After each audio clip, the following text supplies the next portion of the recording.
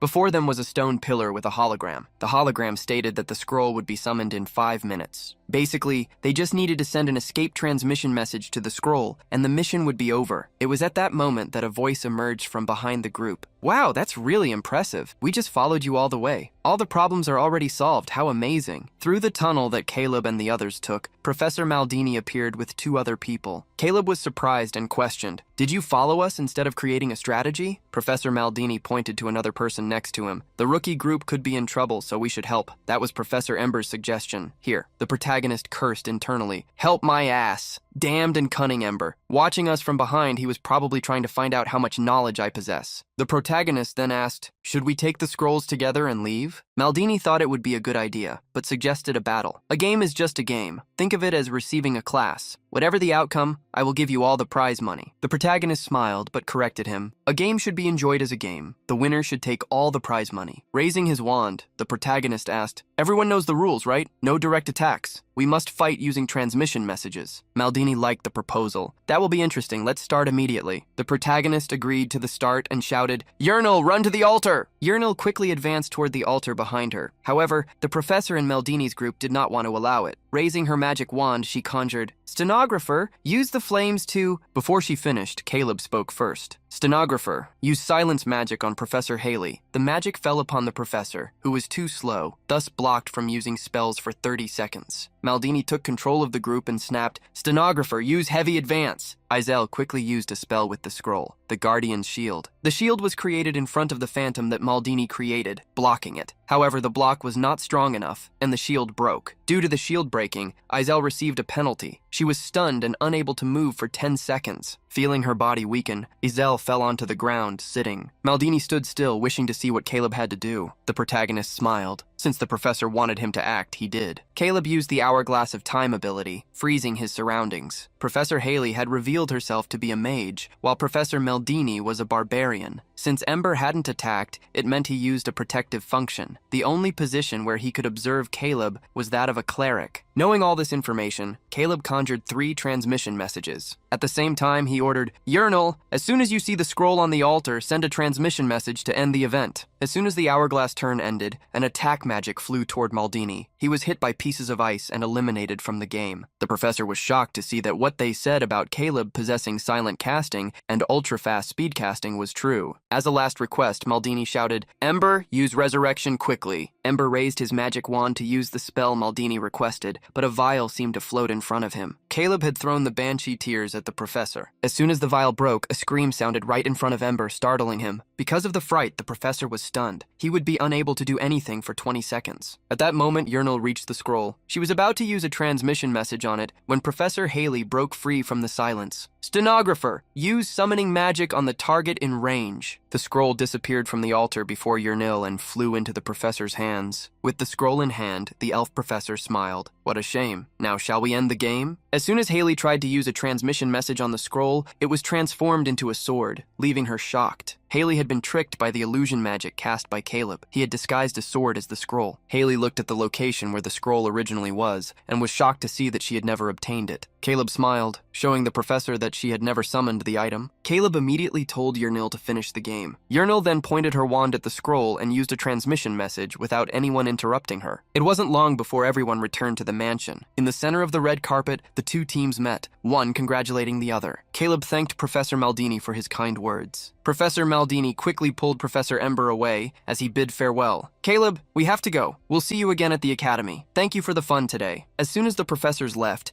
Caleb heard an excited voice behind him. "Caleb is truly amazing." Clarence was pushing Avison's wheelchair, who declared, "I've never been able to complete the game even once. When my legs are healed, can we play together?" Hearing Avison's words, Caleb asked if she had ever played the game before. Avison smiled, nodding. "My father created it so I could train for labyrinth exploration." Caleb was surprised to see that the game was a private tutoring system. The professors were almost begging Edward to loan it to them as educational material. Before Caleb could think anything wrong, Clarence approached, revealing that there was a reason the family cared so much about Avison. 12 years ago, the Burton family could not escape the damage caused by the labyrinth breach. Many relatives did not survive that time. Everyone was immersed in mourning during the farewell. However, when it seemed impossible to escape the darkness, there was exactly one cheerful person, Avison, when she was just 6 years old. She probably didn't understand what was happening yet, but thanks to her, the whole family managed to recover quickly. "The grief hasn't completely disappeared, but I'm tired of losing friends and family." Looking at his little sister, Clarence smiled. Saving Avison is no different from saving the whole family. "Caleb, Yurnil, thank you once again." Feeling her brother's hand stroking her hair, Avison closed her eyes, enjoying it. Hearing Clarence's words as he approached, someone stated, "It seems I won't need to say much." Edward approached the conversation, confirming, "It is exactly as Clarence said, Caleb." And then he reminded, "We shouldn't linger here when we have gifts of gratitude and victory prizes to present. Let's go somewhere else." The group walked through the large mansion until they reached an office. On one side sat Yurnil and Caleb, and on the other, Edward. "Nothing would be precious enough to give to you two, but gifts that are too big can be a poison in the lower layers of the labyrinth." Placing 2 small boxes on the table, Edward revealed, "I prepared items that are appropriate for your use. Look carefully." Very much in the Bertanen style, everything had been appraised at the Magic Academy. In the box Caleb opened was the Ring of Transparency. The magic grade item allowed him to use a level 1 utility spell, Transcription, on the Book of Memories, without consuming slots. Caleb knew the function of such magic, which was to copy existing target texts. Now he could also replicate scrolls. Possessing the blank scroll, Caleb figured he could use the item with it. Upon opening her box, Yurnil was impressed. "Is this item really mine?" The young elf smiled excitedly as she put on her new wrist guard, the archery gauntlet. The magic grade item granted the user the sentry repositioning ability. It could also shoot magical bolts when operating a crossbow. To the two, Edward also extended a small paper, with the value of 200,000 gold. It was the prize for winning the event, an amount 5 times Caleb's wager. Upon hearing the amount, Yurnil gasped, completely shocked. Hearing only the prize amount, Yurnil held the wrist guard with her fingertips while trembling, asking how much they cost. Finally, Edward wanted to give them something even more valuable. He extended his hand, commenting, "My handshake is the most expensive thing in the Sohain Kingdom. If difficulties arise in the future, do not hesitate to tell me." Caleb smiled lightly, satisfied, and shook Edward's hand. After the meeting, Caleb and Yurnil prepared to leave, but halfway to the exit, Caleb spotted someone. Azel was leaning against a wall, arms crossed, waiting for Caleb. "Could you spare me some of your time for a moment?" Upon going to a room, Azel conjured a sound suppression spell. In the completely silent room, Azel revealed that she was going to tell him something no one else knew. "You asked me why I cooperated with the Possessors Club at the Magic Academy, right?" Curious, Caleb asked if it wasn't because of the information about the deeper floors. Azel nodded, confirming the suspicion, but elaborated. "To be precise, I am trying to go to the deepest layer to defeat the Labyrinth Master." At 15, Azel was already a prodigy, ranked first in the academy affiliated with the Magic Academy. Behind this ability was her grandfather, who spared no effort in helping her, as well as the Possessors Club, who approached her and taught her spell allocation methods. In innate talent, a powerful family, and beings who gave her extraordinary information. Izel was sure she would become the greatest mage in Sohine. That is, until the terror that happened 12 years ago. Fire consumed the family home and screams echoed. Searching for Izel, Edward managed to find his daughter amidst the fire, and grabbing her shoulders, hurriedly asked, "Take your siblings and go to the spatial warp device." Izel wasn't even understanding what was happening. Before Edward could say anything else, someone flew in behind them after a huge explosion. That person fell to the ground, after bouncing several times. Upon seeing what happened to her grandfather, Izel was shocked. "Grandpa!" Izel's grandfather struggled to get up. Before him, amidst the flames, was a shadow carrying a large sword. That being dressed in armor raised the sword, while looking at Izel's grandfather with red eyes. Izel's grandfather could only utter his last words. "Run! There's been a labyrinth breach." The sword attack fell upon him, delivering his end. Edward gritted his teeth as he saw what happened to his father right before him. Before Izel could realize, she was pushed into the portal, and her father shouted, "Izel, I'm counting on you to take care of your siblings. You have to survive." Izel was in tears as she saw her father distance himself while being swallowed by the portal. Izel blamed herself for what happened. She still trembled as she recalled, "Because I associated with the possessors, the abyssal monsters must have emerged. I was consumed by the guilt of them possibly coming to the new house, unable to rest in peace for a long time. But it's not the possessors who are bad. It's the labyrinth master." Caleb and Yernal watched the young woman vent heavy words. With extreme conviction, she defended herself. "Everyone talks as if the possessors are a problem. The labyrinth still helps us make money. No one can give it up. No one thinks of destroying the labyrinth by eliminating the labyrinth master. Even Izel's father made a great profit from the labyrinth and asked her not to try to ruin the plans of an entire city just for personal feelings. Even Ember's club had given up, stating they couldn't defeat the labyrinth master. Head bowed, Izel was tearful. "No ally supports my dream. My goal is something no one in Sohine wants." Curious, Caleb asked if Ember's club still gave her information about the deep layers. He asked this because he wondered what benefits they gained from providing the information. Izel revealed that Ember's club had claimed they would support Izel's family's revenge plans. This left Caleb thoughtful. The group seemed more like a bunch of trash trying to benefit by exploiting the guilt Izel felt. However, there was something strange. If Izel was at this level, she should be an important chess piece. Caleb wondered why they would deliberately send her to the deep layers, where she would surely be defeated. This made Caleb question, wouldn't it be better to make her stronger and gain the support of the Burton and family to strengthen the club? Izel revealed that she believed the club was trying to use her to achieve their goals. If the labyrinth master is defeated, the possessors can return home. Upon hearing Izel's words this time, Caleb was truly surprised. Izel revealed that according to a monument Professor Dahlstream had found on the 3rd floor, when the labyrinth master was defeated, the labyrinth would be closed, and the war with the possessors from the other world would end. That's how the possessors will return to their world of origin. Caleb understood why they wanted to send Izel to the deeper layers. It didn't matter if she was eliminated, as a new chess piece would always emerge. Izel gave a warning that scared Yernal and made Caleb frown. "They will try to use you, Caleb. Since you possess considerable knowledge, they think you might be perfect for a deep layer adventurer." The fury inside Caleb surged. Is that why they wanted to win me over before the Black Dog? What a joke! Trying to use me as a chess piece? Ridiculous. Head bowed, Izel stated she had risked everything she had to tell Caleb the secret. Caleb knew it wasn't easy, so he thanked her for her courage. Worried, Izel asked with a trembling voice, "Are we on the same team now?" The protagonist smiled and extended his hand. "Yes, we are on the same team. I look forward to working together." Izel smiled again upon hearing the answer. Later that night, above the trees, something shone in the sky. Yernal, still in her large red dress, landed agilely on a thin tree branch. She then jumped to the ground, asking Caleb how she had done. The protagonist complimented the elf. The sentry repositioning ability was capable of teleporting Yernal to a near range. This was the ability Yernal needed most. Curious, Yernal quickly approached Caleb, asking what he would do. Caleb revealed that he was thinking a lot after the secret he heard. "I was serious when I said I would form a team with Izel. Returning home after defeating the Labyrinth Master was a good thing for him. No matter how successful he was as a mage, that wasn't his place. He knew he needed to fight soon while he was still young. When old age arrived, it would be much more dangerous." Caleb's great concern was the 2-week rule. He wondered if all the other possessors also acted according to this rule. Caleb wondered if they had countermeasures to circumvent it. Curious, Yernal asked if Caleb would try to defeat the Labyrinth Master. Caleb, however, didn't have much information. He wanted to investigate the monument Izel mentioned first. There was no need to rush. Just by looking at the hints he had, he could deduce and make a plan. For example, the secrets of the labyrinth should be written in cipher code on that monument. Depending on the difficulty of the game, they appeared randomly inside the labyrinth. Probably Dollstream himself only managed a simple translation and couldn't decipher it. Before Ember's club contacted him, Caleb wanted to check the monument as quickly as possible. Following Caleb from behind, Yurnal firmly held her box with the gauntlet, revealing that she wanted to tell him something. I don't understand everything Isel told us today, but Caleb can definitely defeat the Labyrinth Master too. You are the wisest person I have ever met. Yurnal smiled, showing her confidence in Caleb. As soon as Caleb thanked her for the support, she continued. I think meeting Caleb in the labyrinth was the greatest luck of my life. Until recently, I could barely complete a job at the notice board center. Then, I ended up imprisoned and sent to the labyrinth, but I quickly became a free person again. Showing the red dress she was wearing, Yurnal commented that she never imagined she would go to the nobles' party or even wear expensive dresses. Caleb never imagined Yurnal would be so touched when he bought the dress just so she wouldn't stand out among the people. However, she thanked Caleb for not abandoning her in the labyrinth and offered herself, if I'm with Caleb, I can go to the deep layers of the labyrinth too. Yurnal held Caleb's arm and pleaded, you must take me with you. With a depressed look, she hugged Caleb's arm, speaking in a weak voice, I'm working hard not to be a hindrance. The protagonist even gasped when he saw Yurnil's reaction, but he soon smiled, satisfied. He wanted to capture the Labyrinth Master as quickly as possible, but he was also beginning to feel attached to the people of that world. Sometime after they returned to the dormitory, Caleb heard Yurnil's hurried shouts. He got up startled and blushed when he saw the girl enter his room. She was holding the dress above her shoulders, also blushing. Help me! The zipper on the dress broke. Turning her back to him, Yurnil asked for help. Caleb looked away, asking her to wait for a moment. However, with the zipper stuck, Caleb realized he would have to pull harder. Yurnil was worried that the zipper would break completely, but with a pull, Caleb managed to bring the zipper all the way down. The sudden movement of the zipper startled Yurnil, who held the dress tightly in front of her body so that nothing could be seen. Caleb was startled by a frightened scream from Yurnil and ended up trying to help her by holding her dress. In the semi-lit room, the two were silent for a moment. Despite his heart pounding, Caleb was relieved that no one had seen anything. If someone saw him hugging Yurnil, they might misunderstand. It was at that moment that Backattack opened the door to the room, jaw dropped at what he saw. Confused, he stared at the two embracing, asking what they were doing. Yurnil, startled, screamed, "Why are you here?" Annoyed, Yurnil kicked out both Backattack and Caleb, even though it was his room. Scratching the back of his neck, Backattack apologized for ruining the mood. Explaining the whole misunderstanding, Caleb moved on to another subject. He remembered how Backattack had no home or money, worried. Backattack was surprised by the comment and revealed that he now understood why Amos had told him to join Caleb's group. He shook hands firmly, declaring, "For considering me so much, I will call you brother from now on. Do you accept me back into your group?" Caleb was grateful to Backattack for joining him and revealed that he also wanted to contact Amos. "We will enter the labyrinth next week in a group of 4 people. Backattack, however, frustrated him, revealing that Amos might have trouble going to the labyrinth. When asked why, Backattack replied with difficulty. His wife really fought with him when she heard he needed to be revived inside the labyrinth. She said she would never let him enter the labyrinth again. Hearing that Amos couldn't go with them, Caleb thought of visiting him. The next day, Caleb headed to a small house on the outskirts. Inside the house, Caleb had to confront Amos's wife, who wouldn't budge. "I'm sorry, but our son needs a father. I don't plan to send my husband to the labyrinth ever again, even if you offer thousands of gold coins as a contract fee. Absolutely not." Everyone present at the meeting was silent. Caleb had discovered that the recruitment fee for members on the first floor was about 1,000 gold. This was the guaranteed minimum, even if the labyrinth exploration failed. Amos tried to convince his wife, reminding her that they needed to earn more money for their children's education when they grew up. Before Amos's wife could continue to refuse to let him go, a bag fell onto the table. Caleb surprised her by stating, "I will give 10,000 gold coins." Even Amos couldn't accept, immediately wary. "Caleb, that amount is much greater than what first-floor explorers receive after succeeding. That's 10 times the contract fee." Amos's wife began to tremble and stutter. "You're trying to buy me with money." Faced with the value, Amos's wife questioned, "You're not going to the first floor, are you?" She was looking down and anxious. Caleb confirmed the information, not deceiving her. Backattack entered the conversation, reassuring his sister-in-law. "I'm here, the one who flew through the second floor, with the best rookie alongside a genius mage. The 3 of us, along with brother Amos, can easily handle the second floor." At that moment, Caleb revealed to Backattack, "We are going to the 3rd floor." Backattack this time was the one who was confused. After leaving and heading to the city center, Amos scratched his bald head, commenting, "I barely got permission from my wife, but I'm still worried. To go to the 3rd floor of the labyrinth, we need good equipment." He believed they needed at least magic-grade artifacts to be safe, and these were only obtained at auctions, not through normal stores. Since the next auction wouldn't happen for some time, the monk frowned. "Will we really be okay with just the normal equipment we have?" Caleb kept the fact that he and Yurnil already had equipment to himself, as Amos would be shocked. Backattack then stated, "If we can't buy them, we can borrow them. There are many places that rent equipment in the dark alleys." Caleb, however, believed that borrowing was expensive and not worth the cost. Curious, Yernal asked what Caleb planned to do. With the smile of someone who already had a plan, Caleb asked, "Can you wait for me here for a moment?" Caleb headed to Nathaniel's temple. At the temple, Bishop Azello was already waiting. "I heard everything from Bernard. He said you practically carried all of his duties." Raising an eyebrow, the bishop commented and asked, "We were planning to reward you with prize money, but you want compensation in magic equipment instead?" The bishop smiled at the corner of his mouth, stating he couldn't reward an outsider with magic equipment. Considering how rare such equipment was, their stock reflected the institution's strength, so this was to be expected. It was then that Caleb asked, "Wasn't the reward originally supposed to be given to Bernard? From what I heard from the professor, everything Bernard would receive would be directed to me." Bishop Azello was startled to see that Caleb knew about this and tried to find a solution. However, Caleb was faster and used the institution against the bishop himself. What would Nathaniel, the Lord of Just Contracts, think about this? Surely he would want me to receive appropriate compensation. Slamming his hand on his forehead, Azello realized there was no escape. To avoid any scandal as a bishop, he asked what Caleb wanted. Caleb then revealed his demands, and when he obtained them, he left the temple. When Caleb returned to his team, he called out to them, "It looks like you waited for quite a while." The whole group was surprised by the things Caleb was carrying. He spread a towel on the ground, and on top of it were countless items: a magic arrow's bow, a helmet, a summer sea-scale armor, and a dagger, all magic rank items. Finally, there was also the electric shock wand, a treasure-grade item. Backattack was shocked to hear that Caleb had obtained all the items from a previous job he did in the labyrinth. The protagonist also revealed that he hadn't sold all the junk he had, so he had a few extra things. 3 of the items were rewards from the temple, the academy, and the guild. The magic arrow's bow, now held by Yernal, had the effect of granting its wielder the magic arrow ability. Backattack picked up the dagger with flame details near the handle. As Caleb explained, the dagger found in the treasure room was appraised as magic grade. It had an effect that, upon hitting a target, activated flames, setting the target on fire. Seeing how good the rewards from the first floor were, Amos asked what they would gain by conquering the 3rd floor. Caleb then revealed why he had made a 10,000 gold coin deposit to Amos. "Make sure your firstborn attends a good school." He then handed the scale armor to the bald monk. This was an armor that provided a strange ability called Steel Parasol. With everything ready, Caleb encouraged the group. "As soon as the labyrinth opens in a few days, we're going straight to the 3rd floor." In Caleb's hands was the treasure-grade wand. It contained the rank 1 combat magic, electric shock, as well as the combat magic superconductivity. A few days later, the group arrived at the labyrinth. Amos walked in front of the group with Backattack close to him, and Caleb and Yernil in the rear guard. In the distance, there was a sinister sound and a musty smell. No matter how many times Caleb went to the labyrinth, the feeling was always horrible. Being there not for the first time, Caleb wondered if there would ever be a day when he would get used to that feeling. Thinking of something, Caleb asked Yernil, "Aren't you using the wrist guard you won?" Yernil showed her usual glove, commenting, "That wrist guard is too expensive, so I kept it inside my glove." Caleb asked if she really needed to hide the item under another glove, and worried, Yernil nodded. What if someone tries to steal it? As they continued down the corridor, the group reached the portal that led to the 2nd floor. Amos reminded everyone that they could only pass one by one every 3 seconds. It was then that, worried, Yernil asked Caleb, "What if there are thieves waiting after the portal?" Caleb agreed with Yernil's concern. "That is very possible. Since only one person can pass at a time, the first in the front line is always the most vulnerable." Scared, Yernil asked who among the 4 should go first. Caleb valued safety above all else, so he addressed Amos. "I think we'll need to rely on you to take the lead. Go first and use your Steel Parasol ability. I'll follow right behind you, so don't worry too much." Agreeing to go first, Amos asked worriedly if Caleb really wanted to go after him. Shouldn't mages go last? Backattack also agreed, wanting to go first. However, Caleb insisted, "It will be better if I go first, as I can respond quickly if anything happens." As soon as they decided on the plan, Amos passed through the portal. Caleb was confident that Amos would not be defeated in 3 seconds. Furthermore, a prepared front line, even after passing through the portal, was difficult to deal with. As time passed, Caleb waited. He knew that the second person to pass through the portal would also be ambushed, so he ran already prepared, holding the wand in his hands. As soon as he passed through the portal, Caleb was surprised by what he saw. He hurriedly asked Amos what was happening. However, Amos absolved himself of any blame. In front of them, there were several people lying on the ground, already eliminated. Confused, Amos asked if those were people attacked by thieves. Caleb was not so sure, as thieves avoided damaging equipment when attacking, as well as hiding the bodies of those they attacked. Observing the bodies, Caleb could see that 2 members of that group had been eliminated with dagger wounds. Furthermore, there was nothing else notable. However, the other 2 were special. The 3rd member of that group had a large tumor growing from their body. This was the result of the necromantic ability Tumor Erosion. The The fourth member of the team had unfocused eyes, and their pupils were misaligned. Being of a bird species, that adventurer should not have eyes like that. This meant that they had been hit by the spell Soul Echo, and then finished off with a third-rank necromancy spell. Caleb was worried, as a person with such abilities should not be on the second floor, but on the fourth. While Caleb was observing the bodies, Yurnal and Bakatak passed through the portal, and the elf asked what they should do. Caleb announced that they would continue walking. Soon they found themselves in a completely open but somber space, a muddy swamp with giant trees. With every step Caleb took, the mud soiled his shoes, making it difficult to walk. The further they walked, the group realized the situation was serious. Everywhere they looked, there were eliminated people and monsters. In that swamp area, there were Bodianois, frog-like monsters that appeared only on the second floor. All of them had been eliminated by dagger blows, just like they saw in the group they encountered upon entering the second floor. Looking at the bodies, Amos was terrified. Startled, Yurnal approached Caleb, trembling, holding the cloak he was wearing. The smell of rot in the area was not something any of them were used to. The tension in the group was increasing. This was not a good sign. All the way from the second floor portal to the third floor portal, the group found bodies on the ground. This made Caleb wonder what the goal of the necromancer who should be on the fourth floor was in doing this. Grinding his teeth, Caleb felt a bad premonition. A sense of duty arose. He wanted to stop such a lunatic necromancer before he caused more damage. Firmly, Caleb declared, "We are going straight to the third floor, in formation." Previously, Caleb handed the helmet to Amos so they could go to the third floor. Upon putting on the helmet, Amos agreed to go first. Caleb knew that the damn necromancer might enter right in front of the portal, so he jumped through the portal already prepared. Upon arriving behind Amos, Caleb encountered 4 people, a group, waiting in front of the portal. However, upon recognizing the group, Caleb felt disappointed. "What, it was you?" Zikal was excited to see Caleb. Likewise, the dwarf Vertanen. "Caleb, have you reached the third floor already?" Seeing Vertanen, Zikal, and Emma, Yurnal became excited. Zikal was also surprised to see her, barely recognizing her. Behind Vertanen, a hooded man asked, "Vertanen, do you know this adventurer?" Realizing his mistake, the dwarf introduced the team's new mage to Caleb. Caleb, however, remained silent, staring at the mage with a frown. The mage removed his hood and greeted them with a smile. "Pleased to meet you, my name is Antonelli. I have heard many rumors about the silent caster with ultra-fast casting." Antonelli took a step forward, extending his hand. "I look forward to working with you." Caleb, however, looked away. "Emma, why are you with a mage who uses necromancy and turns bodies into undeads? Aren't you a priestess?" Emma quickly replied, "Caleb, I think there's a misunderstanding. Antonelli doesn't use undead magic, which is why we travel together." The man named Antonelli nodded, confirming Emma's words. "I don't know how to use undead magic. Besides, there's no problem being with a priestess." To Caleb, his words were ridiculous. There was no way to be fooled. Soul Echo and Tumor Erosion were used on the second floor. These 2 spells combined create the necromantic spell Raise Corpse. Caleb snapped, accusing Antonelli. Why did a 4th-level mage hide his magic to join Vertanen's team?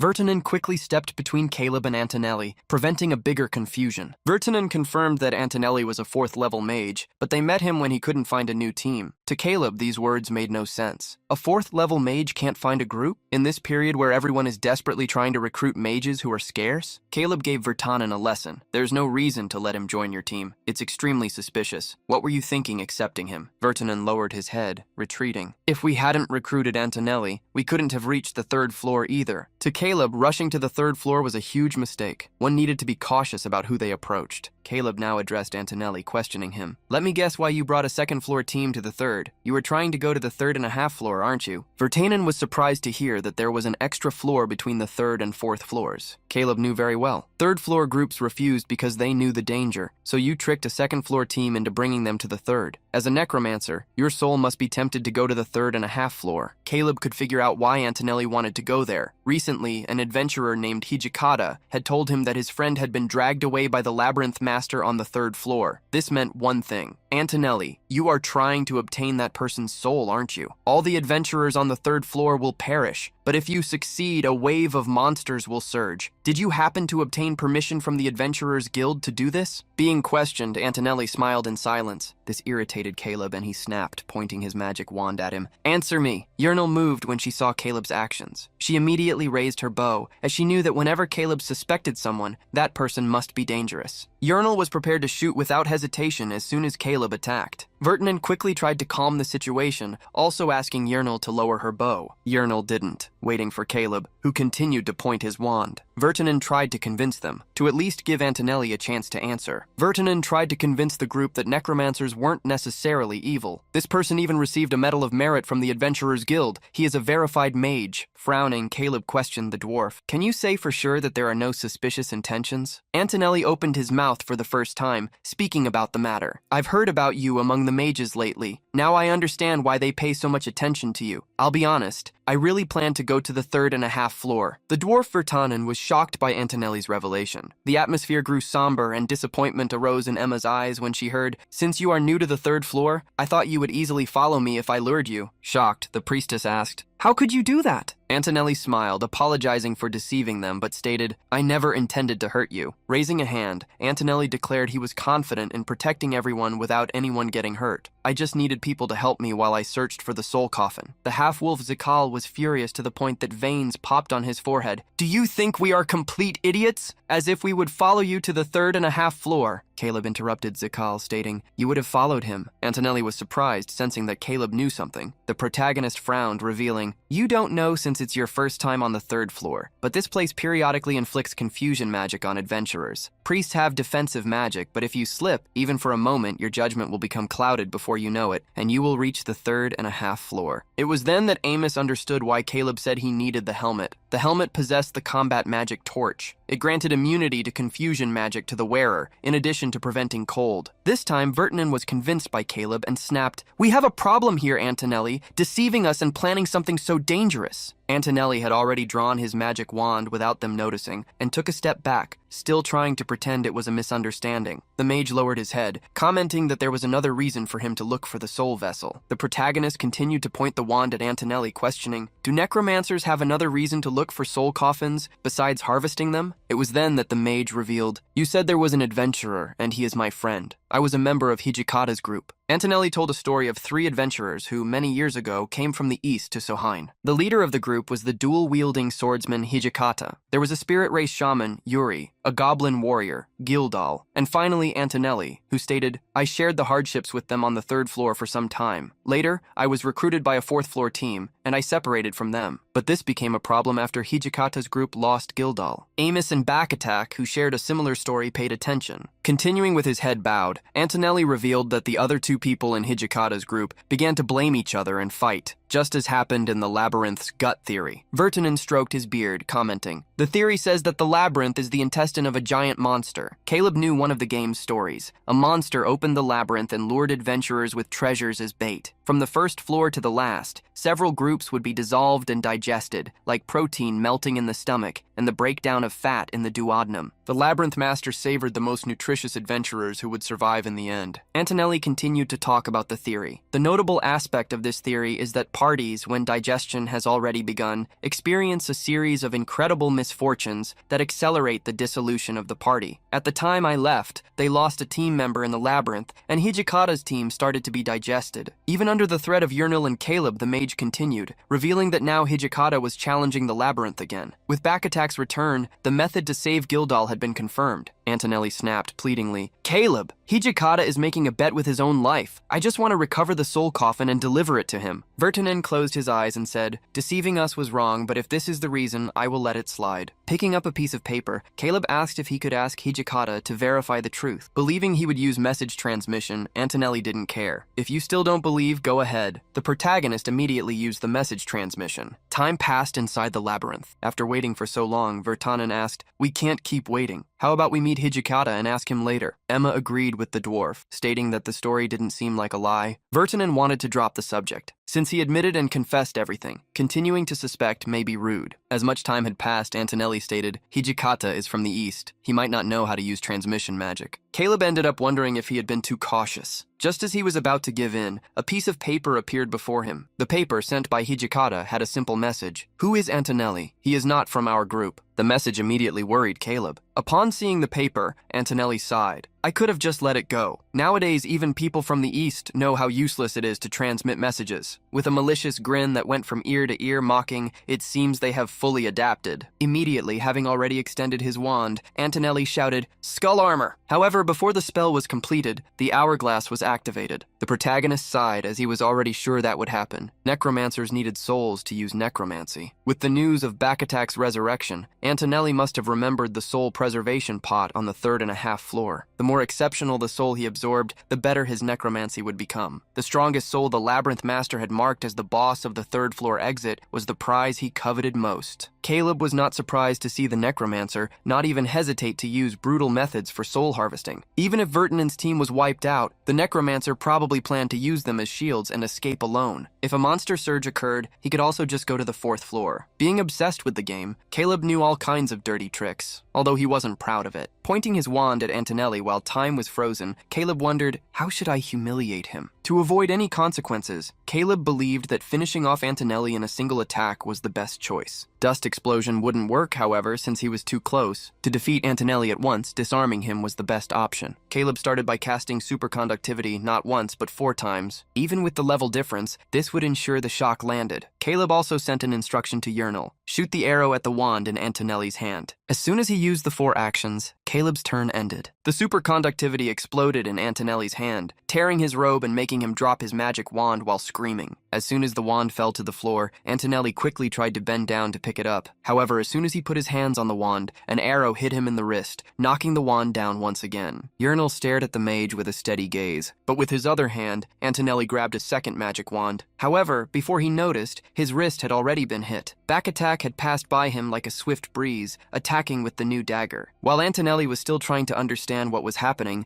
Amos jumped toward him carrying the large mace. With a heavy hand, Amos threw the necromancer to the ground. Amos sat on top of Antonelli, using all his weight to keep him from moving. Antonelli hastily tried to ask them to listen to him. The protagonist, however, just grabbed his cloak and pulled. With this, he found something Antonelli was hiding. Yahello approached curious. Caleb held a scroll, explaining that it was an escape scroll typically used for emergencies. The escape scroll teleported the user to the staircase of a lower floor of the labyrinth. Caleb revealed to Yahello that Antonelli must have prepared the scroll in case a monster surge occurred. He planned to flee to meet his original group, who are waiting for him on the 4th floor. Weakly, Antonelli asked to be spared. Imus allowed him to sit on the floor, now that he posed no danger. Head bowed, Antonelli stated, "Yes, I was trying to harvest souls illegally, but nothing has happened yet, right?" He tried to force a smile, claiming he hadn't hurt anyone. He hastily looked at the priestess, trying to seek her empathy. "Emma, please save me. We are on the same team. Take my side, please." Emma, however, became a businesswoman. According to the contract you signed at the Adventurers Guild, there is a clause that says any action that could put an entire floor in danger is strictly forbidden, and even if the attempt fails, the offender must be executed by their fellow adventurers. Antonelli could not believe the words he was hearing. The world seemed to be falling apart. The dwarf Vertanen closed his eyes and declared, raising an axe, "It's a shame, Antonelli." Minutes later, the axe was still stained red. Vertanen had never imagined that would happen. He had doubted Antonelli's offer, as it didn't match the group's level, but the adventurers close to him, as well as the metal he possessed, made them believe him. Furthermore, the story about Hijikata's group had convinced them anyone would be fooled. Vertanen couldn't help but feel ashamed. Caleb tried to motivate the dwarf, stating, "I understand wanting to protect a former group member, but return to the 2nd floor, Vertanen." Picking up the wands Antonelli left behind, he stated, "The 3 of you will not be safe exploring the 3rd floor without magic equipment." As soon as he put away the wands, he stated definitively, "This place is simply too dangerous for your group." Vertanen still couldn't believe that the young man in front of him had surpassed his entire team in just 1 month. Frustrated, he nodded. "I understand. When we meet in the city later, I will repay you." Returning to the portal that went back to the 2nd floor, the dwarf and the others said goodbye. Still talking about Antonelli, Amos couldn't believe that someone of that mage's caliber would do such a thing. Bakatak, however, focused on Caleb. "You are incredible, boss." When Caleb was about to look into Antonelli's bag, he heard a sinister laugh and looked back. "You're Neil. Any problem?" The elf's eyes sparkled as she declared with high self-esteem, "Did you know that I was already in a battle position the moment you suspected he was a necromancer?" Upon getting Caleb's attention, Yahello became so convinced that her nose grew as she chuckled. "That's right! I have absolute faith in Caleb, only I had my bowstring drawn, and that's why I was able to shoot immediately and hit him." Caleb was the only one who knew it hadn't been exactly like that. At that moment, he went back to searching Antonelli's bag and found something strange. There was a vial with a blue liquid and an eye. This was an item he had used many times while playing, the witch's eye. This was a floating reconnaissance item that can be implanted to check dangerous areas in advance. It could sneak between things and observe the enemy. With Antonelli, Caleb found 2 pieces of magic items, a soul urn and 2 wands. Internally, he smiled. As expected of a 4th-floor mage, he is practically a walking treasure room. Standing up after obtaining the items, Caleb moved forward and declared,